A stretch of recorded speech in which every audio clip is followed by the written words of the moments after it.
नमस्कार दोस्तों, BP news channel में एक बार फिर से आपका स्वागत है। मैं हूं प्रेम कुमार, बहुत डायरेक्टर एंड रुचि फरियाना। साथियों, जैसे हर प्रकार की न्यूज़ आप लोगों तक हम प्रेषित करते हैं। आज हम खड़े हैं गांव रोहतक के मायना गांव में, और मायना गांव में साथी साहब को एक बार दिखाएंगे। ये महाशय सूर्य कवि कहूँगा मैं इनको, सूर्य कवि महाशय श्री दयाचंद जी की प्रतिमा लगी हुई है, और उनके जन्म दिवस पर 10 मार्च 1994 को माननीय भूपेंद्र सिंह हुड्डा पूर्व मुख्यमंत्री हरियाणा सरकार के द्वारा ये लगाया गया था।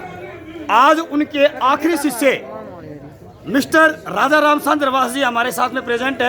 उनसे हम जानना चाहेंगे कि महाशय जी को इतना कम क्यों आख्या गया, जिनकी कृति हॉलीवुड तक पानी वाली पानी प्यादे क्यों लेकर डोल खड़ी होगी, के कुएं का नीर चपड़ेगा सुनकर बोल खड़ी होगी। ये रागनी महाशय दयाचंद जी की है।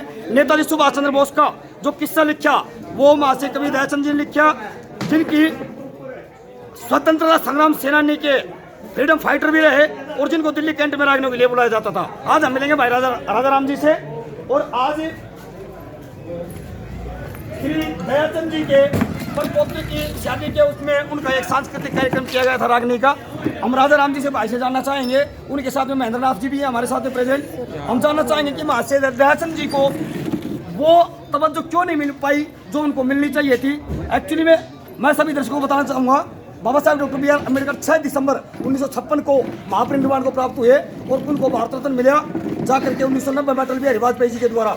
वो भी मंडल कमीशन की रिपोर्ट जब लागू हुई उस समय कांग्रेस ने तब तक बाबा साहब की तरफ कोई ध्यान नहीं दिया, जिनको सूर्य रत्न कहा जाता है। सेम का नहीं महाशय कवि दयाचंद जी के साथ में।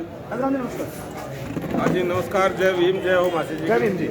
भाई सबसे पहले तो मैं आपका वेलकम करता हूँ, इस्तकबाल करता हूँ, आपका स्वागत करता हूँ। प्रथम बार आप हमारे साथ में जुड़ रहे हैं। महाशय दयाचंद जी के आप आखिरी शिष्य हैं। महाशय दयाचंद जी का जो नाम है वो वर्ल्ड में लिया जाता है, राष्ट्रकवि के रूप में लिया जाता है। तो महाशय दयाचंद जी को वो पहचान क्यों नहीं मिल पाई जो मिलनी चाहिए?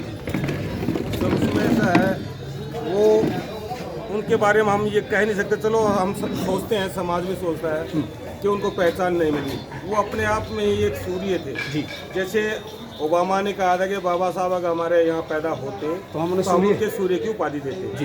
तो महाशय जी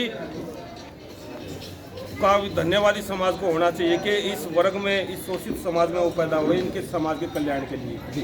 तो उन्होंने कल्याण कर दिया, उन्होंने अपना काम कर दिया। अब ड्यूटी हमारी है कि उनको ख्याति जितनी मिलनी चाहिए तो मिल भी रही है जी। हमारे करने से कुछ नहीं हो रहा है, उनकी मेहनत ही इतनी हो गई है कि आपने आप ऊपर क्या आ रही हैं चीज़ें। बिल्कुल। तो और लोग उनका मान सम्मान कर रहे हैं, सरकारें आज सम्मान भी कर रही हैं, आंदोलन भी कर रही हैं, और उनका अवार्ड भी घोषित हो गया, हरियाणा सरकार ने किया है जी। और आहिस्ता आहिस्ता हम राष्ट्रीय वो कवि थे ही, और राष्ट्रीय उपाधि उनको मिलेगी। और कभी आप जैसे भाई जागरूक हो जाएंगे, पूरा समाज जागरूक हो जाएगा, तो राष्ट्रीय की उपाधि भी मिली जाएगी, उनके नाम से अवार्ड भी घोषित हो जाएगा राष्ट्रीय स्तर पर। और समाज की त्रुटियाँ रही हैं, समाज नासमझ है, आहिस्ता आहिस्ता समझ रहा है और समझने का प्रयास कर रहा है, क्योंकि हमारा देर सवेर समाज समझता है। मेहनत कश लोग हैं, मजदूर लोग हैं। हमें जो है ना, रोटी के चक्कर में अमेरिका ने माप दिया पूरे सौरमंडल को जी। वो सौरमंडल को माप रहा है, हम रोटी की गोलाई को नहीं माप सके। हम इतने मजबूर और लाचार बना दिए हैं, इसलिए दिक्कतें आई हैं।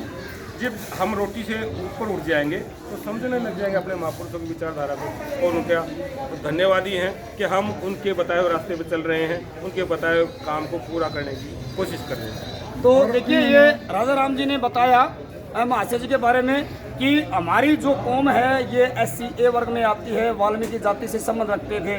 और महाशय जी ने यहाँ एक सुभाष चंद्र बोस के किस्से में एक रागनी में कह भी दिया है, पूरा मैसेज भी दे दिया है।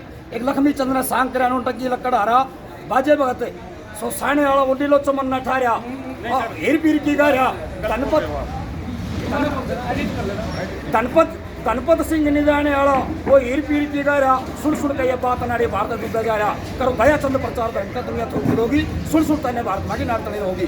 ये रागनी इतनी सुपर हिट हुई थी कि विदेशों तक इसको सुना जाता था। मेरे साथ में महेंद्र नाथ जी है। महेंद्र जी नमस्कार सर। सबसे पहले तो मैं आपका स्वागत करता हूँ। आज प्रथम बार हमारे साथ में जुड़ रहे हैं, इसलिए आपका बीपी न्यूज़ की पूरी सेंट्रल कमेटी की तरफ से आपका स्वागत करते हैं। सर, थोड़ा सा महाशय जी के बारे में बताइए। जी, ऐसा है, मैं महाशय जी के साथ में काफ़ी समय तक रहा हूँ जी, और उनके साथ में मैंने लग करके काम भी किया है, और शिक्षा दीक्षा भी महाशय जी को मेरे को बहुत अच्छे से दी, ताकि आज उन्हीं की श्रेणी के विषय में, क्योंकि मैं बाहर तक भी जाता हूँ और विदेशों तक भी अपने कारोबार को आगे बढ़ाता हूँ, क्योंकि अब मेरी सोच यही लगी हुई है, क्योंकि हम अपने महाशय जी को, मैं उनका क्योंकि पोता चेला हूँ जी। मेरे जो गुरु जी हैं बाबू राजकुमार जी डेहरी मोहल्ले से, मैं उनका शिष्य हूँ और महाशय जी का मैं पोता चेला हूँ। हम मेरी सोच ये चली हुई है, क्योंकि हम अपना इस प्रयास से और अपनी मेहनत से इस चीज़ को हम आगे बढ़ाएं।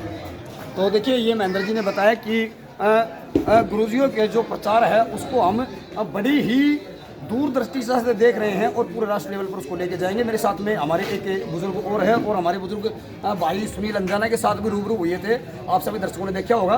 सर नमस्कार। सबसे पहले तो मैं आपका स्वागत करता हूँ देखो जी, इस पावन भूमि पर। मैं आपका भी स्वागत करता हूँ। धन्यवाद। और मेरा गांव थारा है, नाम मेरा बसंत है जी। और जी माटी दादू के साथ हमने